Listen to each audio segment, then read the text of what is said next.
24 घडामोडी, श्वास चालू घडामोडींचा। नमस्कार, न्यूज 24 घडामोडीमध्ये आपले स्वागत आहे।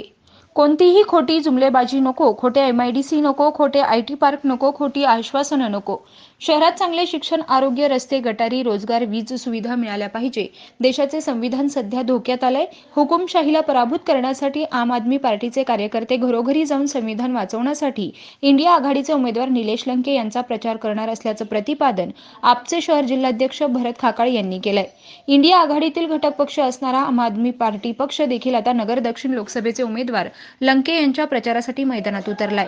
लंके यांच्या प्रचाराच्या नियोजनाची आप पक्षाची बैठक पक्षाच्या सावेडीतील कार्यालयात पार पडली। यावेळी माजी जिल्हा परिषद सदस्य राणीताई लंके, काँग्रेसचे शहर जिल्हाध्यक्ष किरण काळे, ओबीसी काँग्रेस विभागाचे शहर जिल्हाध्यक्ष संजय झिंजे, माथाडी कामगार काँग्रेस विभागाचे जिल्हाध्यक्ष विलास उबाळे, आपचे जिल्हा प्रवक्ता ॲडव्होकेट महेश शिंदे आदी जण उपस्थित होते। प्रतिनिधी स्वामी गोसावी, न्यूज 24 घडामोडी, अहमदनगर।